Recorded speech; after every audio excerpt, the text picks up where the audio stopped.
Welcome to the anniversary of Ash on Film. It's been 1 year since I started posting stuff on this channel, and there has been a wide selection of stuff. If I was more organised, I would have arranged an Ask Me Anything, but since I'm not organised, I'm just going to answer questions that nobody asked. I had wanted to start a channel for a while, and for a few reasons. First of all, I wanted to work on something that was entirely my own and I didn't have to change based on client input. And secondly, I wanted to prove to myself that I could upload a video consistently once a week. And here we are at 1 year. A lot of things inspire me. I really love the commentary community, and that's actually where I really want to take my channel. I really love with Trixie and Katia. And I really love a TikToker called Paris Nicholson who ranks the hotness of everything. I'm inspired by a lot of people, but those are the ones that come to mind first. So outside of Scotland, people are always saying to me, "Oh, red hair is so hot, I love it." Inside Scotland, nobody likes it. Everyone hates gingers. So objectively, the hottest thing in Scotland is speaking Gaelic, because it's basically like giving the middle finger to the English language, and everyone across the world agrees that that's hot.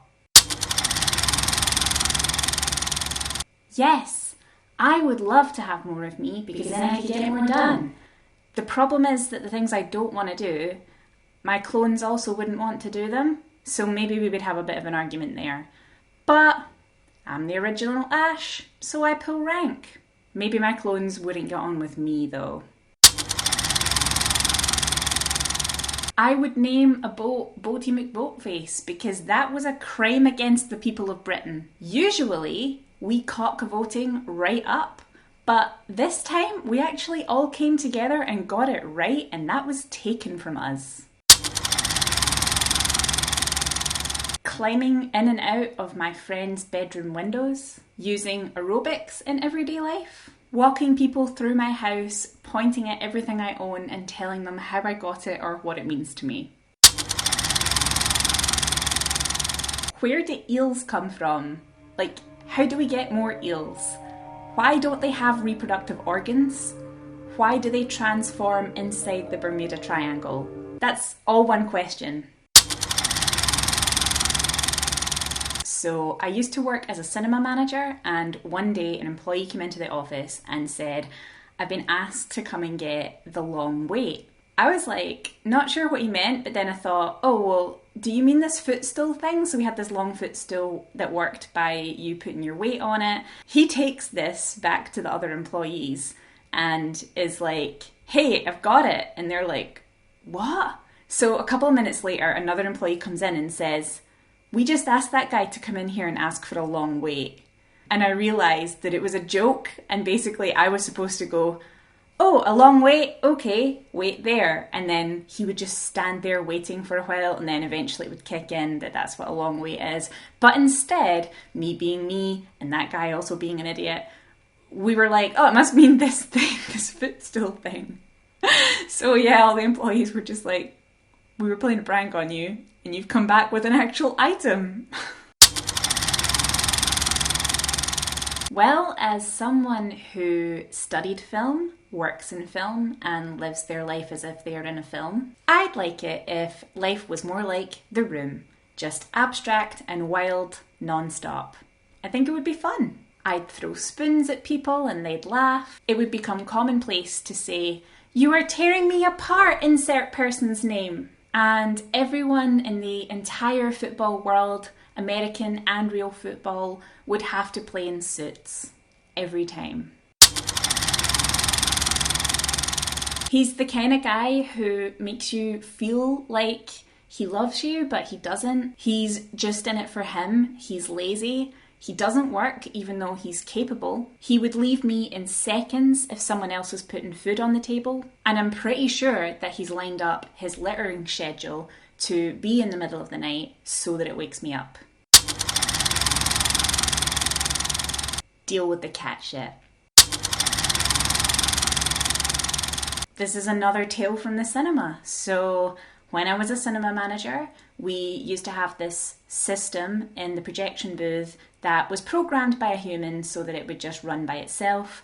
Through a mixture of clunky software and human error, one day we accidentally played an 18 certificate film instead of a U certificate film. So a bunch of families with preschool children sat and watched part of an 18, and that wasn't the worst part because they didn't really see a lot of the movie and it started off kind of slow, but they did watch a bunch of 18 certificate trailers, mostly horror films, and we only found out because people started complaining that the trailers were inappropriate for the film, and then of course like there was kids crying in the screen.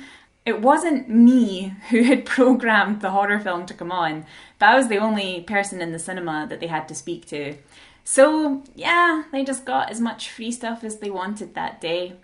I can't unscar your child, but you can have free Ben & Jerry's. Going to Europe during the pandemic. I planned so heavily to make sure that I had all the paperwork I needed, and the authorities didn't care at all. Probably posting everything on social media. I think that's why stories are more popular now than actual posts, because they disappear. Now when I look back at memories, I'm actually kind of glad because I can just delete them. I am deleting everything from the past. So many things. I am constantly daydreaming. I often imagine that I'm talking to people. Okay, I know that sounds really strange. Sometimes it's people that I know or people that are maybe fictional. That's not right.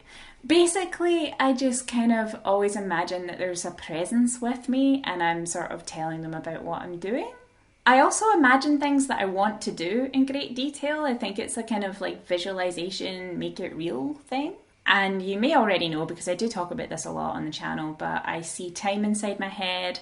I see numbers and people, songs and music. I see letters of the alphabet. So these all have their own colours and shapes and patterns, and quite a lot of them are laid out in maps. In one of my videos recently, I did a personality test or something that said that I lived at the intersection of fantasy and reality, and that is 100% true.